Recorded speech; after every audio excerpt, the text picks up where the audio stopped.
Hello दोस्तों, मैं अवतार सिंह आप सब का स्वागत करदा निश्चय एजुकेशन सर्विसेज के ऑफिशियल यूट्यूब चैनल के उत्ते।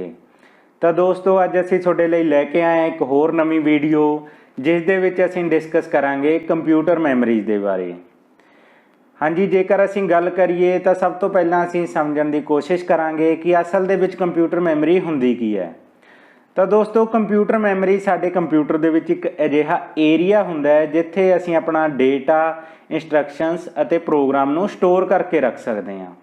तो जेकर गल करिए असीं अपने कंप्यूटर मैमरी दे विच डेटा नूं स्टोर करके रखण दी तां इह असीं दो तरीकिਆਂ नाल कर सकते हैं। या तो असीं अपने डेटा नूं टैंपरेरी फॉर्म दे विच स्टोर करके रख सकते हैं या असीं अपने डेटा नूं परमानेंट मैनर दे विच स्टोर करके रख सकते हैं।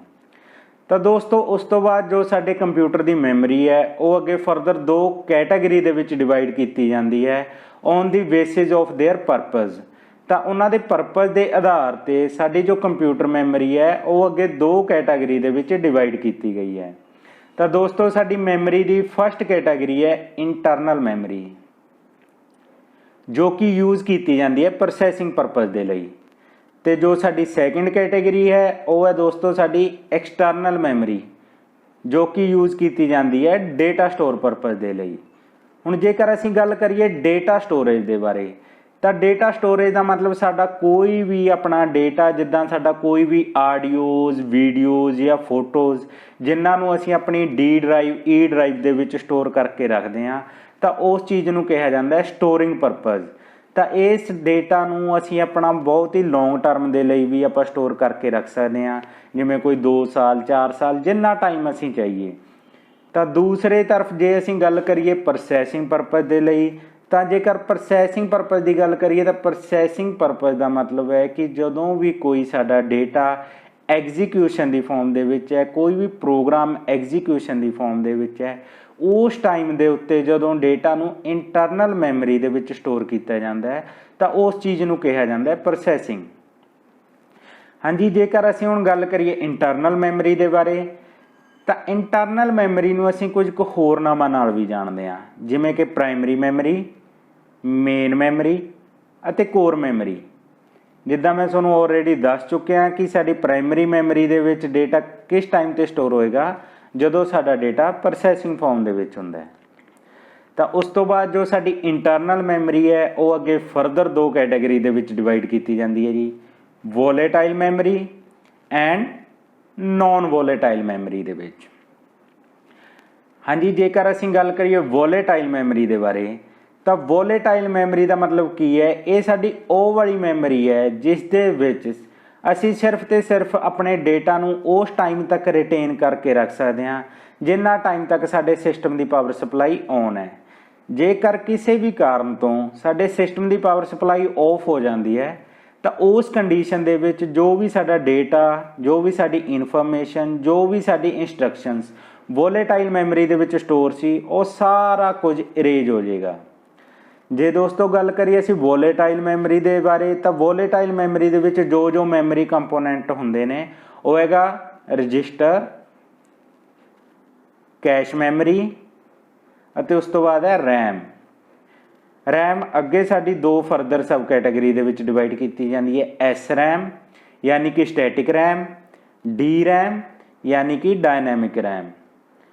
हाँ जी दोस्तों, जेकर हुण असीं गल करिए रजिस्टर के बारे तो रजिस्टर साडा एक टैंपरेरी मैमरी होल्डिंग कंपोनेंट है जिस दे विच असीं अपना डेटा, इंस्ट्रक्शन ते एड्रैस नूं स्टोर करके रख सकते हैं।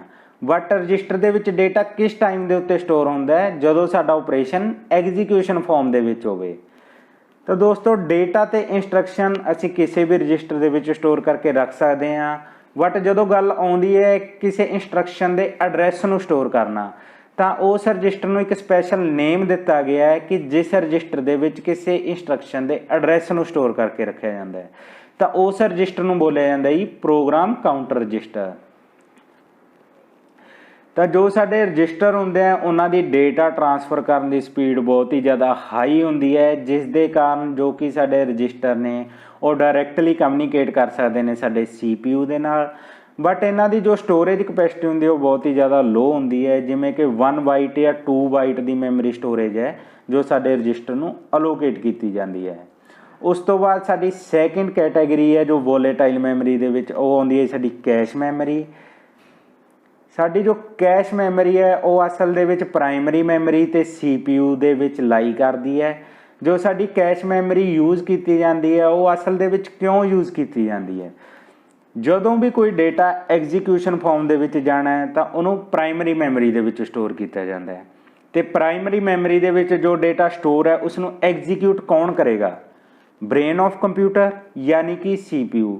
तो CPU नूं जो भी डेटा एग्जीक्यूट करना है तो वह प्राइमरी मैमरी तो लेगा, बट प्राइमरी मैमरी तो डेटा CPU दे विच ट्रांसफर करना तो CPU तो डेटा दोबारा प्राइमरी मैमरी दे विच ट्रांसफर करना, इस दे विच जो टाइम लगता है उस एवरेज टाइम नूं रिड्यूस करने दे लई एक इंटरमीडिएट मैमरी यूज़ की जाती है जिसनूं कि कैशे मैमरी कहा जाता है।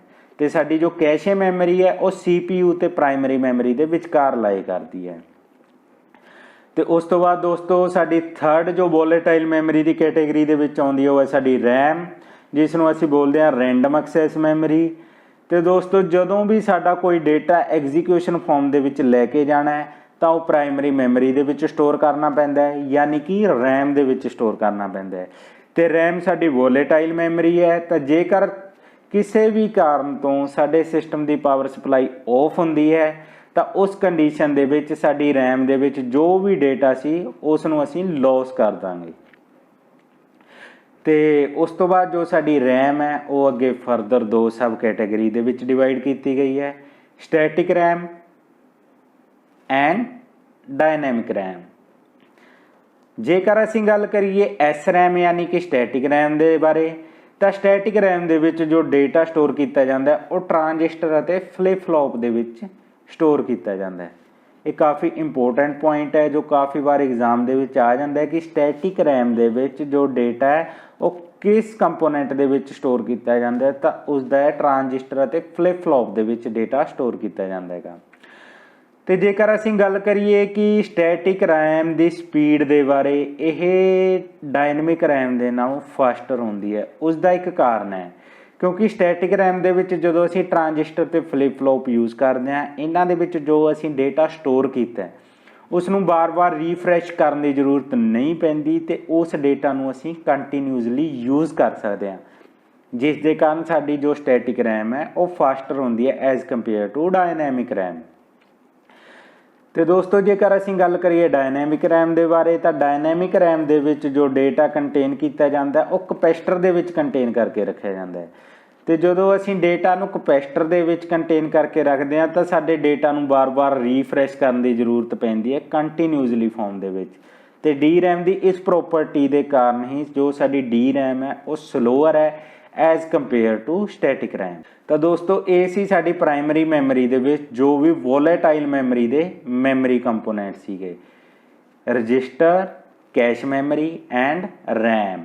इस तो बाद जे असीं गल करिए नॉन वोलेटाइल मैमरी दे बारे, तो नॉन वोलेटाइल मैमरी का मतलब है साडे कंप्यूटर की वो वाली मैमरी जिस दे विच कि जो डेटा असीं स्टोर किया होया है वो डेटा दे उत्ते कोई इफेक्ट ना पवे पावर सप्लाई का, पावर सप्लाई ऑन होवे या ऑफ होवे, इस मैमरी दे विच जो डेटा स्टोर करके रखा गया है वो डेटा परमानेंटली सेव रहिंदा है, परमानेंटली स्टोर रहिंदा है। जेकर प्राइमरी मैमरी दे विच नॉन वोलेटाइल मैमरी दे बारे गल करिए तो दोस्तों इसकी एग्जाम्पल है रोम। जो साडी रोम मैमरी कंपोनेंट है वो साडी प्राइमरी मैमरी की non volatile memory category they which belong करती है। रोम की एब्रीवेशन देखिए तो रीड ओनली मैमरी होंदी है, जिदा कि इसके नाम तो ही पता लग रहा है कि this is a read only memory, यानी कि इस मैमरी कंपोनेंट दे विच जो साडा डेटा स्टोर है उसनूं असीं सिर्फ ते सिर्फ रीड कर सकते हैं, उसनूं राइट यानी कि उसनूं एडिट नहीं कर सकते। तो दोस्तों जेकर गल करिए असीं प्राइमरी मैमरी दे बारे कि प्राइमरी मैमरी दे विच साडा इदां दा किहड़ा डेटा है जिसनूं असीं अपना पूरा लाइफ टाइम दे विच कदे चेंज ही नहीं करना चाहांगे, तो वह साडा हुंदा है जी स्टार्टअप इंस्ट्रक्शनस, जिन्हों असीं स्टार्टअप प्रोग्राम भी कह दिंदे आ। ਤਾਂ ਰੋਮ ਦੇ ਵਿੱਚ ਬੇਸਿਕਲੀ ਜੋ ਸਾਡਾ ਡੇਟਾ ਸਟੋਰ ਹੁੰਦਾ ਉਹ ਸਾਡੀ ਸਟਾਰਟਅਪ ਇੰਸਟਰਕਸ਼ਨ ਸਟੋਰ ਹੁੰਦੀਆਂ ਨੇ, ਜਿਸ ਨੂੰ ਅਸੀਂ ਫਰਮਵੇਅਰ ਦੇ ਨਾਮ ਤੋਂ ਵੀ ਜਾਣਦੇ ਹਾਂ। ਸਟਾਰਟਅਪ ਇੰਸਟਰਕਸ਼ਨ ਦਾ ਮਤਲਬ ਜਦੋਂ ਅਸੀਂ ਆਪਣਾ ਕੰਪਿਊਟਰ, ਆਪਣਾ ਲੈਪਟਾਪ ਸਟਾਰਟ ਕਰਦੇ ਹਾਂ ਤਾਂ ਤੁਸੀਂ ਦੇਖਿਆ ਹੋਊਗਾ ਕਿ ਕਈ ਵਾਰ ਇੱਕ ਬਲੈਕ ਸਕਰੀਨ ਆਉਂਦੀ ਹੈ, ਉਸ ਦੇ ਉੱਤੇ ਕਈ ਪ੍ਰੋਗਰਾਮ ਐਗਜ਼ੀਕਿਊਟ ਹੁੰਦੇ ਨੇ ਫਾਸਟਲੀ ਸਪੀਡ ਦੇ ਵਿੱਚ। ਤਾਂ ਕੁਝ ਕੁ ਟਾਈਮ ਤੋਂ ਬਾਅਦ ਤੁਹਾਨੂੰ ਉੱਥੇ ਇੱਕ ਆਪਸ਼ਨ ਆਉਂਦੀ ਹੈ, press any key to start your window normally. ਅਤੇ ਉਸ ਤੋਂ ਬਾਅਦ ਤੁਸੀਂ ਕੋਈ ਵੀ ਆਪਣੇ ਕੀਬੋਰਡ ਦੀ ਕੀ ਪ੍ਰੈਸ ਕਰ ਸਕਦੇ ਹੋ ਅਤੇ ਉਸ ਤੋਂ ਬਾਅਦ ਤੁਸੀਂ ਆਪਣੇ ਲੈਪਟਾਪ ਦੇ ਡੈਸਕਟਾਪ ਵਿੰਡੋ ਦੇ ਉੱਤੇ ਚਲੇ ਜਾਓਗੇ। ਤਾਂ ਦੋਸਤੋ ਜੋ ਵੀ ਇਹ ਤੁਹਾਡਾ 1 ਤੋਂ 1.5 ਮਿੰਟ ਇਸ ਪੂਰੇ ਪ੍ਰੋਸੈਸ ਦੇ ਵਿੱਚ ਲੱਗਦਾ ਹੈ, ਉਹ ਪੂਰਾ ਪ੍ਰੋਸੈਸ ਕਿਸ ਦੇ ਉੱਤੇ ਲੱਗਿਆ, ਜੋ ਤੁਹਾਡਾ ਸਟਾਰਟਅਪ ਪ੍ਰੋਗਰਾਮ ਤੁਹਾਡੀ ਰੋਮ ਦੇ ਵਿੱਚ ਸਟੋਰ ਕਰਕੇ ਰੱਖਿਆ ਹੋਇਆ ਹੈ ਉਸ ਨੂੰ ਐਗਜ਼ੀਕਿਊਟ ਕਰਨ ਦੇ ਉੱਤੇ ਲੱਗਿਆ ਹੈ।